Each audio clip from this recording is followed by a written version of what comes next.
Issues کو نبٹ سکے گی یا پھر ایسے ہی چلے گا یہ معاملہ؟ اس کے علاوہ بھی ایک تو پولیٹیکل انسٹیبلٹی ہمیشہ سے اسٹرکچرل ایک پاکستان کی سیاست کا ایشو رہا ہے، لیکن اس وقت جو ریاست کو چیلنجز درپیش ہیں وہ فار مور گریو ہیں۔ اگر آپ دیکھیں کہ 2007 سے ضمیر صاحب آپ تو سینئر جرنلسٹ ہیں، ورکنگ جرنلسٹ ہیں، کور کرتے رہے، تو وہ جو ہم کچھ ریلیکس ہو گئے کہ جو کامیابیاں ہمیں ملی دہشت گردی کے خلاف جنگ میں، خاطر خواہ کامیابی ملی، لیکن یہ ہم بھول گئے کہ اٹس ناٹ اوور یٹ۔ ابھی ہم نے ان کی مکمل کمر نہیں توڑی اور ان کا قلع کما نہیں کیا۔ ہم نے نیکٹا بنایا، وہ آج غیر فعال ادارہ ہے۔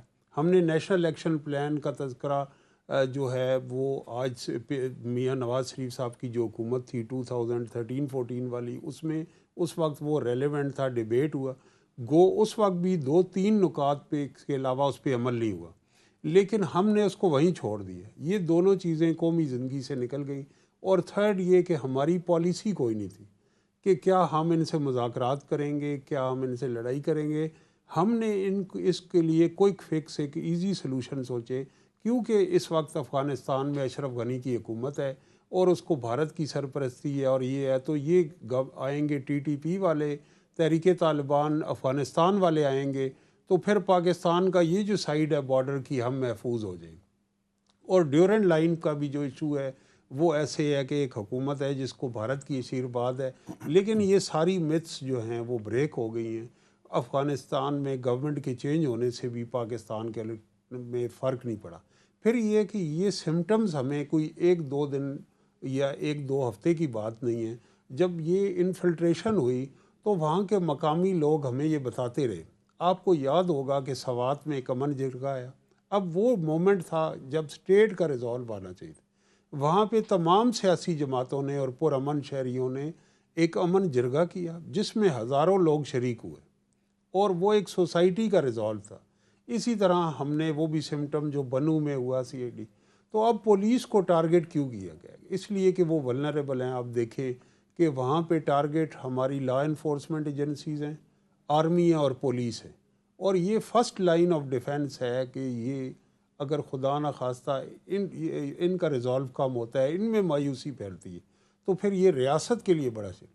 تو اب یہ وقت آ گیا ہے کہ ہم اس کے اوپر ایک مؤثر حکمت عملی بنائیں، اور اس کے اندر کوآرڈینیشن کا فقدان نہیں ہونا چاہیے، اور اس کے اندر یہ نہیں ہونا چاہیے half heartedly 1 step forward 2 step back. دوسرا جو ہماری اکانومی کا ایشو ہے، ہم بار بار IMF کے پاس جاتے رہے اور چند ارب ڈالر اور رول اوور جو تھا اس کا قرضوں کا اور ڈیفر پیمنٹ پہ، ادھار پہ ہمیں آئل ملتا رہا، اور یہاں ہماری ایلیٹ عیاشی کرتی رہی، ہم یہاں لڑائیاں کرتے رہے اور مراد میں رہے اور پولیٹیکل انسٹیبل۔ ہم نے یہ نہیں سوچا کہ قرض کی پیتے تھے میں اور سمجھتے تھے کہ رنگ لائے گی ہماری فاقہ مستی ایک دن، تو فاقہ مستی نے رنگ نہیں لانا۔ وہ جو ریفارم تھی وہ بار بار جو ہمیں 1 ڈیکیڈ پہلے ریفارمز کر لینی چاہیے، وہ ابھی تک نہیں ہو سکی۔ اور آج بھی المیہ یہ ہے کہ ریفارم پہ کوئی سیاسی جماعت بات نہیں کر رہی، کوئی یہ نہیں کہہ رہا کہ ہمیں ایک اسٹیٹ کو کس طرح کی اکنامک ریفارم کی ضرورت ہے۔ آپ کو یاد ہے، آپ نے بھی کو یاد ہوگا، آپ نے ایک پروگرام میں ذکر بھی کیا کافی سارے میں، کہ UNDP کی جو رپورٹ آئی تھی 2 سال پہلے کہ پاکستانی اشرافیہ 17 ارب روپے کی مراد لے، تو بڑی ڈیبیٹ ہوئی، ہم چپ کر کے بیٹھ گئے۔ اب اس کے بعد ڈاکٹر عشرت آئے، انہوں نے ہمیں ریفارم کی کمیٹی کے سربراہ رہے، 3-4 سال بعد اچانک انہوں نے ریزائن کر دی۔ کیا انہوں نے پروپوز کیا؟ اب ایک نئی کمیٹی بن گئی کہ جی آسٹیریٹی میئر، اور وہ کمیٹی بھی اپنا وقت ضائع کرے گی۔ تو یہ جو حرکت تیز تر اور سفر آہستہ کا ہے، کہ مطلب ہم جو ہمیں چیزیں چاہیے پولیٹیکل ایکسن۔ آپ نے بالکل صحیح بات کی، کیونکہ پچھلے پتہ نہیں 3 دہائیوں سے تو اس پروفیشن میں ریفارمز سنتے آ رہے ہیں، تو ریفارم ہو کیوں نہیں سنتے آ رہے ہیں، پتہ نہیں کون سے ریفارمز، اور لیکن ہم پھر پتہ یہی لگتا ہے کہ جہاں سے چلے تھے پھر وہیں پہ آ کے کھڑے ہو گئے۔ لیکن فخر الرحمان، آپ نے دہشت گردی کے حوالے سے بہت کوریج بھی کی ہوئی ہے، تو اب یہ جو دوبارہ ایک تھریٹ سامنے آ رہی ہے، کہا یہ جا رہا تھا جو آخری ہمارا جو تھا آپریشن، اس کے بعد جب کہا گیا کہ کمر توڑ دی، تو غائب ہو گئے، لیکن پھر ایک اطلاع آئی کہ جی وہ اب سیف ہیون سے نکل کے اربن سینٹرز میں ڈفرینٹ جگہوں پہ جا کے سلیپر سیلز انہوں نے بنائے ہیں، تو وہاں پہ بھی ان کو ہنٹ کرنے کی کوشش کی گئی. لیکن پھر یہ پچھلے کچھ عرصے میں پہلے بلوچستان زیادہ ٹارگٹ پہ رہا، اور اب آپ نے دیکھا کہ اسلام آباد پہ بھی حملہ کرنے کی کوشش کی گئی، اور اب پشاور کا بھی واقعہ ہو گیا. یہ ہماری اس پورے دوران جو پالیسی کے ٹی ٹی پی کے ساتھ مذاکرات کیے جائیں، پھر 2021 نومبر میں آپ نے ٹی ٹی پی کے کچھ لوگوں کو رہا بھی کر دیا، اور اب سوالات یہ اٹھ رہے ہیں کہ وہ غلط فیصلے تھے، یا بات چیت کرنے کا فیصلہ غلط تھا، یا آپریشنز غلط تھے. افغان طالبان کے ساتھ آپ کے جس طرح کے تعلقات تھے، آپ سمجھ رہے تھے کہ جس اشارہ بھی دیا طاہر ملک صاحب نے کہ ہم سمجھ رہے تھے کہ بہت بہتری آئے گی، لیکن وہاں سے بھی ہمیں کوئی اس طرح کا ریلیف نظر نہیں آیا. تو آپ کو لگتا ہے کہ جو کہتے ہیں را، اور جس طرح ہم کہتے تھے کہ ہمارے ڈیورنٹ لائن کے پار جو ہے وہ را بڑی ایکٹیو ہے، تو کیا ابھی بھی وہی ہے، یا ہمیں کچھ اور بھی کچھ فیصلے دیکھنے پڑیں گے؟ اچھا دیکھیں، جو ڈیورنٹ لائن کا ایشو ہے وہ تو سیٹل ڈاؤن ہو گیا تھا، کیونکہ جب ہم نے باڑ لگائی اور فیصلہ کیا کہ باڑ جو ہے یہ ایک افغانستان اور پاکستان کے درمیان ڈیمارکیشن ہوگی، تو یہ تو چیپٹر کلوز ہو گیا تھا کہ Durant line doesn't exist now, وہ بارڈر ہے. کیونکہ اس حوالے سے باقاعدہ مجھے یاد ہے جی ایچ کیو میں پریس کانفرنس تھی اور میرا ہی سوال تھا، اور اس کے اوپر واضح طور پر پاک فوج کے ترجمان نے کلیریفائی کیا تھا. دوسری بات یہ ہے کہ جب 97 میں افغان طالبان جو تھے وہ کابل پہ قابض ہوئے تھے، اس وقت ہمارے وزیر خارجہ گور ایوب خان تھے.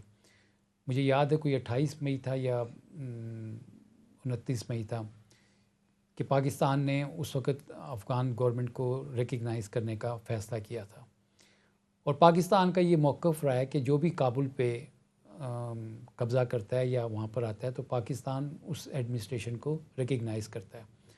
اب جب 2021 میں افغانستان سے نیٹو فورسز اور امریکن فورسز واپس چلی گئی، انخلا ان کا شروع ہوا، تو 20 سال کے دوران پاکستان کا موقف یہ تھا کہ جو چاہے وہ حامد کرزئی کی گورنمنٹ تھی، چاہے وہ اشرف غنی کی گورنمنٹ تھی، انڈینز کے ساتھ ان کے بڑے کلوز تعلقات تھے. این ڈی ایس اور را کا ایک نیکسس جو تھا وہ وہاں پہ موجود تھا. پاکستان کا سب سے بڑا ایشو یہی تھا کہ وہاں پر پاکستان فرینڈلی گورنمنٹ نہیں تھی، اور افغان طالبان جو تھے وہ نیٹو فورسز کے خلاف اپنے طور پر جو ان کا موقف تھا کہ وہ تحریک آزادی کی ایک جنگ لڑ رہے ہیں، یعنی اپنے ملک کے اوپر ایک بیرونی فورسز جو آ گئی تھی ان سے چھٹکارے کے لیے وہ لڑ رہے تھے. اب 20 سال کے بعد سو کال دہشت گردی کے خلاف جو جنگ جو تھی وہ بالآخر اختتام پہ پہنچی، دوحہ ایگریمنٹ ہوا، پاکستان نے مذاکرات کروائے، افغان طالبان جو تھے as per Doha agreement Kabul میں برسر اقتدار آ گئے. پاکستان نے اور دنیا کے بیشتر ممالک نے افغان طالبان کی حکومت کو ریکگنائز نہیں کیا، جبکہ آپ کا سفارت خانہ بھی وہاں پہ موجود تھا. ہمارا ہمیشہ سے موقف یہ رہا کہ افغانستان میں استحکام آئے گا تو پاکستان میں استحکام آئے گا. ہم نے وہ ویکیوم چھوڑ دیا وہاں پر. اس ویکیوم میں انڈیا جو تھا وہ آلریڈی وہاں سے نکل چکا تھا. ہمیں کیپٹلائز کرنا چاہیے تھا. یہ کیسے ممکن ہے کہ بینگ اے نیبرہڈ کنٹری آپ کے جب یہ اتنے بڑے کنسرن ہیں، آپ کہہ رہے تھے کہ جی افغانستان کی سرزمین جو ہے پاکستان کے خلاف استعمال نہیں ہونی چاہیے. را ٹی ٹی پی ہو یا پروکسیز دہشت گرد جو ہیں، یا آپ کہہ لیں کرائے کے قاتل جو ہیں، ان کو فنڈ کر رہی تھی، اسلحہ دے رہی تھی. ابھی جب نیٹو فورسز وہاں سے گئی ہیں تو ایک حیران کن طور پر جو حقیقت سامنے آئی ہے وہ یہ ہے کہ انتہائی لیٹسٹ جو گنز ہے، اسلحہ جو ہے وہ ٹی ٹی پی کے ہاتھ لگ گیا ہے. اینی ہاؤ آپ نے وہ نہیں کیا، آپ کے سفارت خانے پر حملہ ہو گیا اور آپ کے چارج ڈی افیئر وہاں پہ موجود تھے. یہ اپنی نوعیت کا ایک ایسا تھا، ایک وے بیک جب وزیر داخلہ پیپلز پارٹی کے ہوتے تھے نصیر اللہ بابر، تو اس وقت پاکستان ایمبیسی پہ حملہ ہوا تھا، مظاہرہ ہوا تھا. اس کے بعد یہ اپنی نوعیت کا اس طرح کا ایک باقاعدہ بڑا حملہ تھا. اس سے پہلے رشین ایمبیسی کے اوپر بھی اٹیک ہو چکا تھا. تو بڑے واضح طور پر یہ صورتحال ہمیں نظر آتی ہے کہ چین، رشیا، پاکستان کے افغانستان کے اندر اسٹریٹجک انٹرسٹ ہے. اب جب آپ سفارتی تعلقات قائم نہیں کریں گے تو آپ کو جو آپ کا دشمن ہے وہ اس ویکیوم کو کیپٹلائز کرے گا. اور وہی ہوا کہ انڈیا نے افغان طالبان کے ساتھ اپنے مراسم بڑھا لیے، یعنی جو پہلے نہیں تھے. اب جب آپ نے مذاکرات کے ذریعے چیزوں کو کنٹرول کرنے کی کوشش کی، دہشت گردی کے واقعات میں کمی جو تھی واضح طور پر نمایاں تھی. ہوا کیا؟ ہوا یہ کہ جب آپ نے ٹرائبل ایریاز کو ضم کیا KPK میں، تو یہ بون آف کنٹینشن بن گیا. اور بون آف کنٹینشن ایسے بن گیا کہ مولانا فضل الرحمان آن ریکارڈ ہیں کہ وہ یہ جو قبائلی علاقے ضم کیے گئے، انہوں نے کہا یہ غلط کیا گیا. یہی موقف TTP کا ہے. اب مجھے بتائیں کہ جو PDM اس وقت حکومت کر رہی ہے، وہ TTP کے موقف کو جب سپورٹ کرے گی اور پھر باڑ وہاں پہ کاٹ کر اس طرح کے ایلیمنٹس جو ہیں وہ انفلٹریٹ کر رہے ہیں وہاں سے. لیکن فخر اس میں ایک ریزن تو بڑی اکنامک تھی، پیور اکنامک. ڈیورن لائن کے اوپر جو باڑ لگی اس کو جو توڑنے کی کوشش کی گئی، اس میں یہ تھی کہ ایک بہت بڑا جو افغانستان کی سائڈ پہ لوگوں کا ذریعہ معاش جو تھا وہ وہی تھا، ٹریڈ کرتے تھے جس کو اسمگلنگ ہم کہتے ہیں، اور ان کو ایک بہت بڑا دھچکا پہنچا تھا. اور بیسکلی یہی واقعات ہم نے دیکھنے کو مل رہے تھے. یہ بات بہت بڑی ریزن تھی، اکنامک ریزن جو. بالکل. لیکن یہ میں آپ کو بتا دوں کہ اس حوالے سے ان کے جو کنسرنس تھے اس کو سیٹل ڈاؤن کرنے کے لیے بات چیت ہو گئی تھی. کچھ بارڈر پوائنٹس جو تھے وہ کھولنے کے لیے معاملات طے ہو گئے تھے. یہ جب آپ دیکھیں کہ جب یہ سوات میں یہ معاملہ شروع ہوا اور سوات کے لوگوں نے اس کو رزسٹ کیا، پھر شمالی وزیرستان میں بہت بڑا ایک ہزاروں کی تعداد میں لوگوں نے ان دہشت گرد عناصر کے خلاف مظاہرہ بھی کیا. میرا کہنے کا مقصد یہ ہے کہ ابھی بھی جب آپ کو افغان حکومت کے ساتھ کچھ چیزیں طے کرنی ہیں، چاہے وہ دہشت گردی کا معاملہ ہو، تجارت کا معاملہ ہو، یہ سارے بارڈر ایشوز جو ہیں یہ طے کرنے ہیں.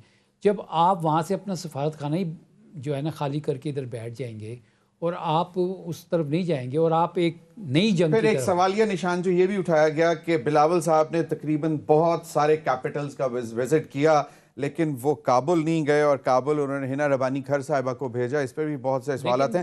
لیکن اب کنسنسس ایک یہی ہے کہ ہمیں اس دہشت گردی سے نمٹنے کے لیے نہ صرف تحریک طالبان پاکستان سے نمٹنا ہے بلکہ افغان طالبان کے ساتھ جو ہے وہ بائیلیٹرلی ان کو انگیج کرنا ضروری ہے.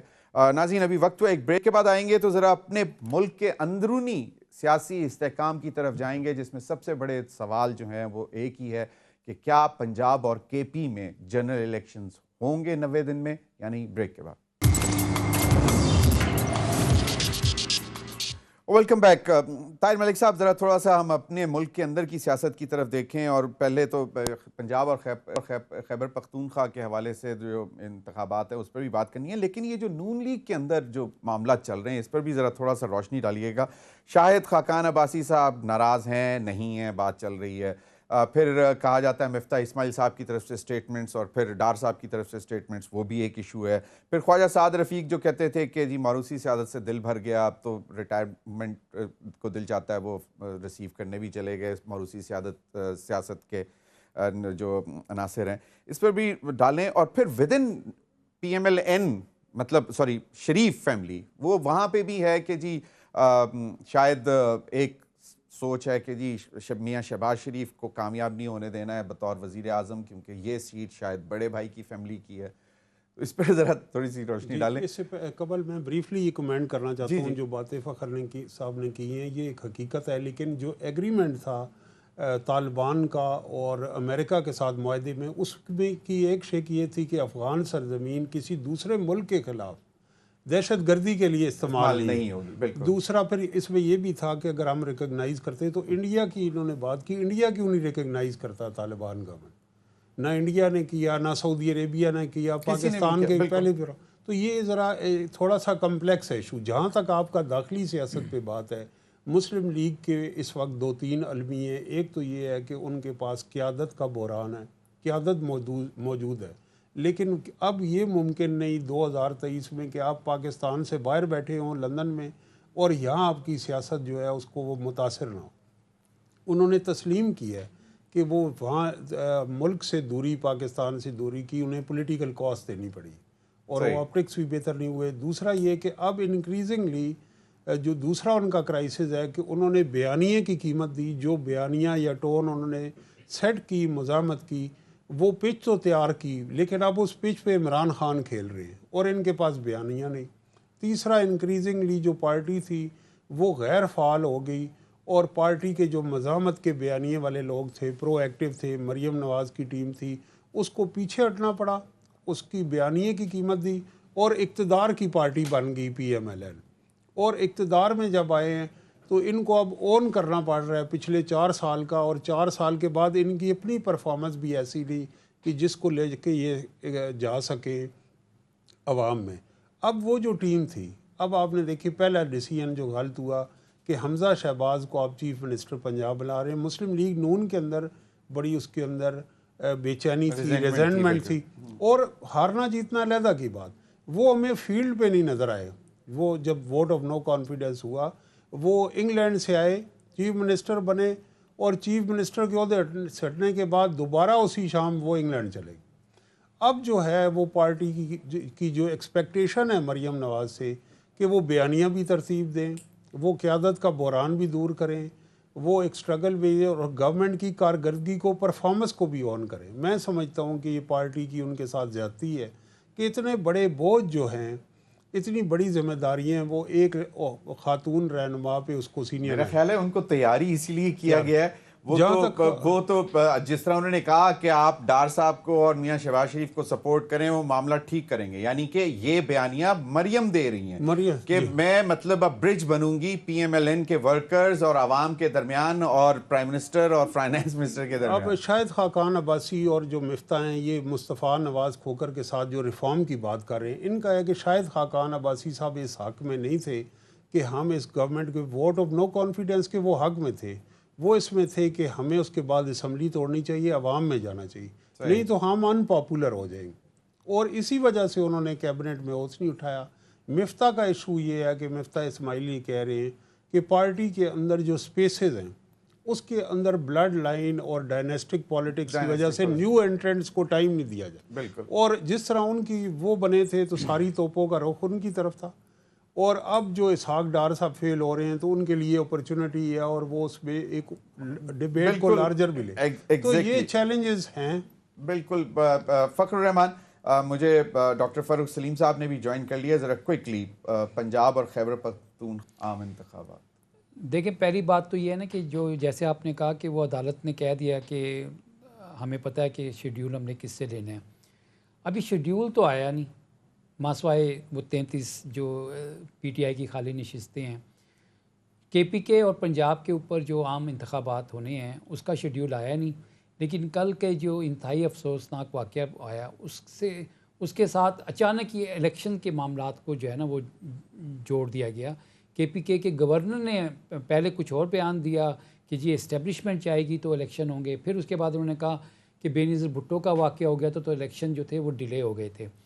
یہ سمجھ میں نہیں آ رہا. یہ تو ویسے کل کچھ ایک دو روز قبل پہلے لاء منسٹر نے بھی کہا تھا کہ ہو سکتے ہیں انتخابات 88 کے جو ہے سیلاب کی وجہ سے ڈیلے ہوئے، پھر 2008 جنوری میں جو ہونے تھے وہ مارچ میں ہوئے بیکاز آف. اچھا، بات یہ ہے کہ آپ دیکھیں کہ جو پولیٹیکل فورسز ہیں وہ ہمیشہ اپنی کارکردگی کی بنیاد کے اوپر الیکشنز میں جاتی ہیں. اچھی ہے یا بری ہے، جانا پڑتا ہے کیونکہ الیکشن کا ٹائم ڈیو ہے.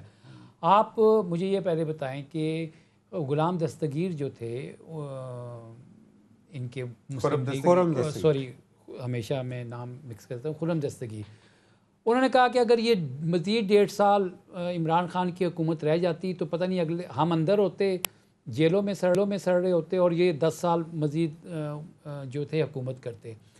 1.5 سال کا برڈن اپنے کندھوں پر لے کر آپ نے صرف اپنے جو کرپشن کے کیسز تھے وہ تو ختم کروا لیے، نیب ترامیم کر لی.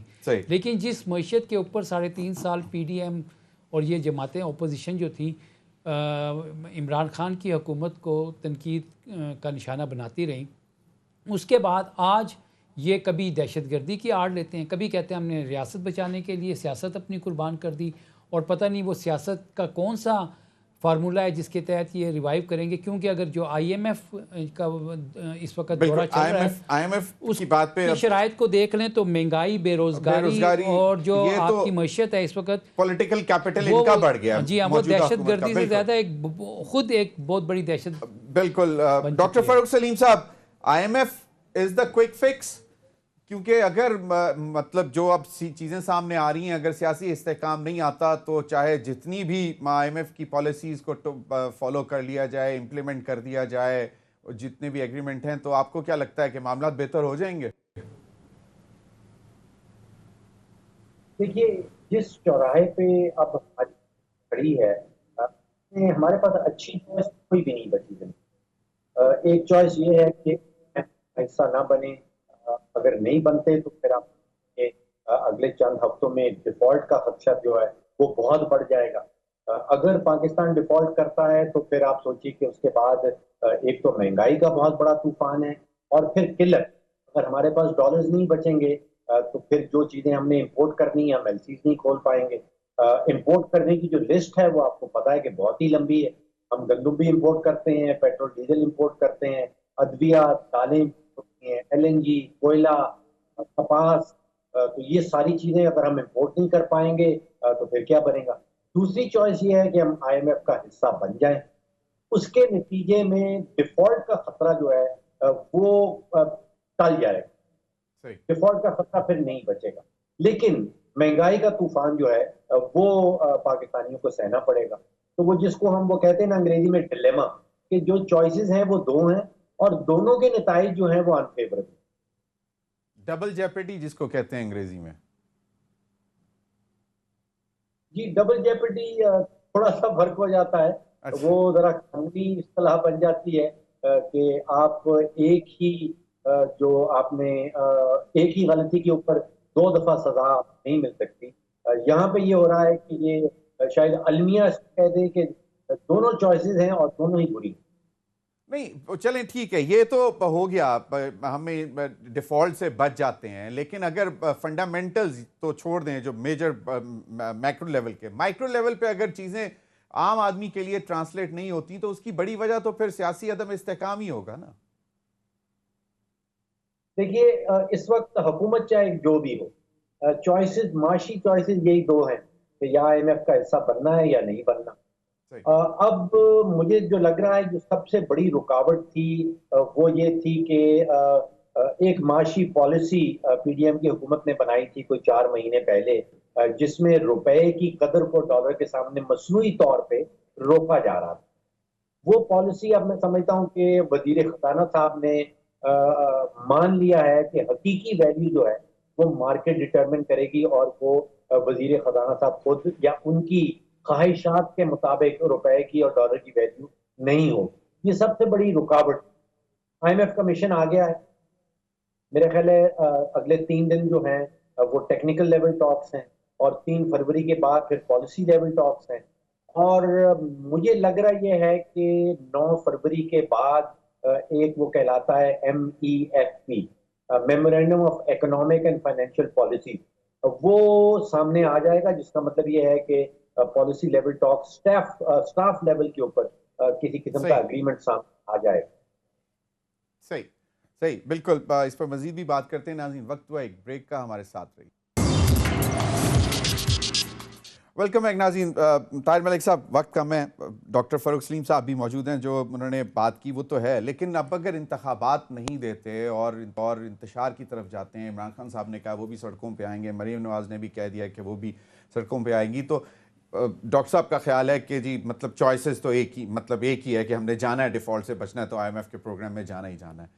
لیکن اگر اس کے باوجود سیاسی اگر صورتحال بہتر نہیں ہوتی تو پھر کیا، کیسے کوشش کریں گے؟ سیاسی صورتحال کو بہتر بنانا چاہیے، اور میں سمجھتا ہوں کہ یہ اتنا کوئی irreconcilable گولز نہیں ہے. کوئی ایسا گورنمنٹ اور اپوزیشن کے درمیان ایسی بات نہیں ہے کہ جو اس کے اوپر کوئی بات نہ ہو سکے، مفاہمت نہ ہو سکے، ایک دوسرے کے قتل تو نہیں کیے نہیں ہے. اب الیکشن جلد کرانے کی بات ہے، چلیں جی 8 ماہ دور ہیں، ہم 6 ماہ کر لیتے ہیں. کوئی ایسی، میں سمجھتا ہوں کہ ملک کے لیے جو اب اہم وہ اس کے پلیئر ہیں ان کو ایک ڈائلاگ فیسیلیٹیٹ کرنا چاہیے. پریزیڈنٹ کا آفس ہے، گورنر ہیں، چیف منسٹر ہیں. اب یہ اس میں ایک کچھ چیزیں ہوتی ہیں ڈی فیکٹو اور کچھ ڈی جیورے. آپ یہ دیکھیں کہ فیئر اینڈ فری الیکشن ایسی چیز ہے جس کے اوپر عمران خان صاحب کا بھی اتفاق ہے, باقی سٹیک ہولڈر, جوڈیشری بھی ہماری چاہتی ہے.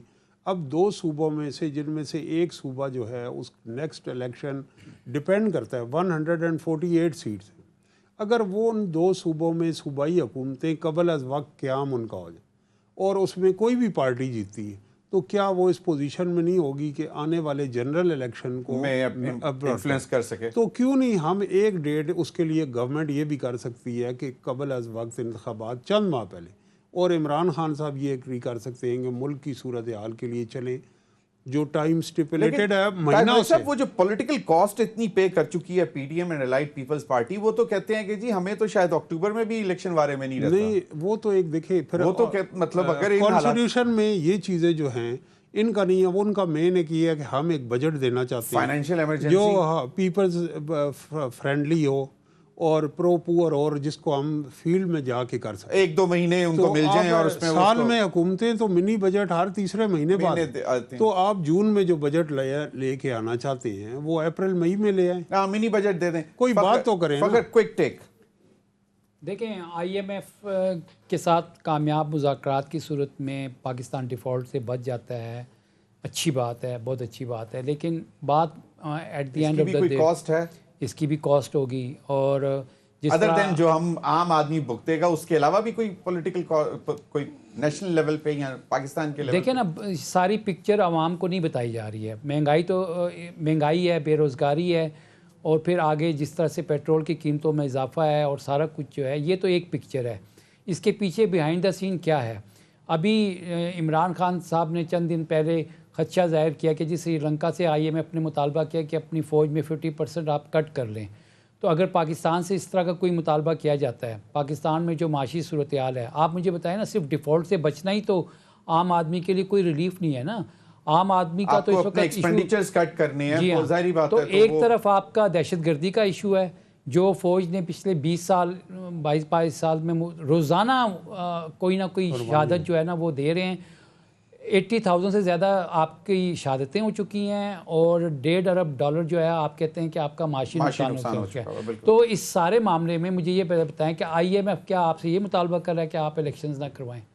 یہ تو موجودہ حکومت جو ہے وہ جواز تلاش کر رہی ہے. کبھی وہ دہشت گردی کا کہتے ہیں, کبھی وہ کہتے ہیں کہ ہم نے اپنی سیاست قربان کر دی.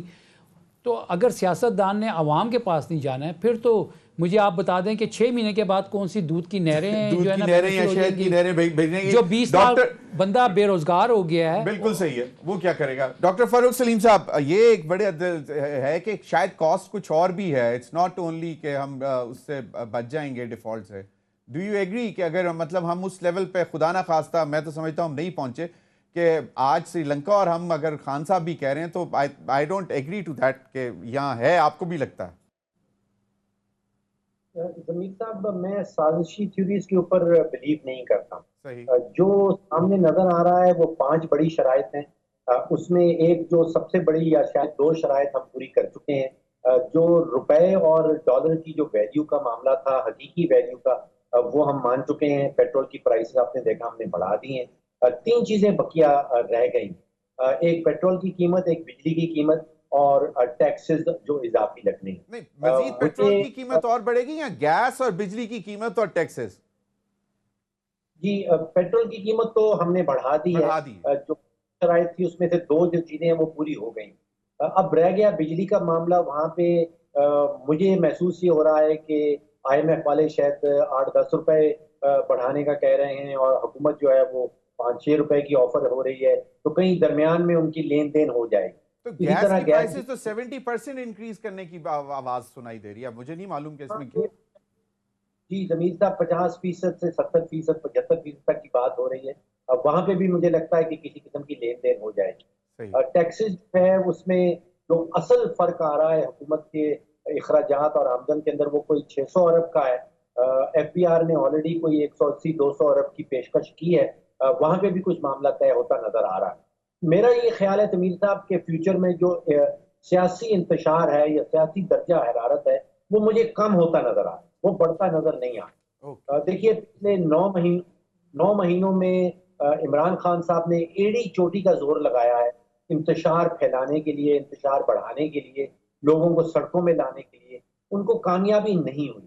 لوگ سڑکوں پہ نہیں آ رہے ہیں. سوشل میڈیا پہ بہت شور ہے، سوشل میڈیا پہ میں سمجھتا ہوں کہ زیادہ انتشار ہے، آن دا گراؤنڈ کم. صحیح، بالکل یہ بھی ہے، ویری رائٹلی پوائنٹڈ کہ وہ اب عوام کیا سڑکوں پہ نکلے جی، جو ایک وقت کی روٹی کے لیے پریشان ہو تو وہ کہاں پہ ان کے سیاستدانوں کے پیچھے نکلیں اور اپنی روزگار کو چھوڑ کر کہیں اور مطلب ان کے پیچھے نعرے لگاتے ہیں. لیکن واقعی یو رائٹ کہ اب اللہ کرے جو آپ کی پیشن گوئی ہے کہ انتشار میں کمی آئے اور استحکام آئے اور پھر اس کی وجہ سے معاشی استحکام بھی آئے. بہت بہت شکریہ ڈاکٹر فاروق سلیم، فخر الرحمان اور طاہر ملک صاحب. ناظرین اب تک کے لیے اتنا ہی دیجیے. اللہ حافظ.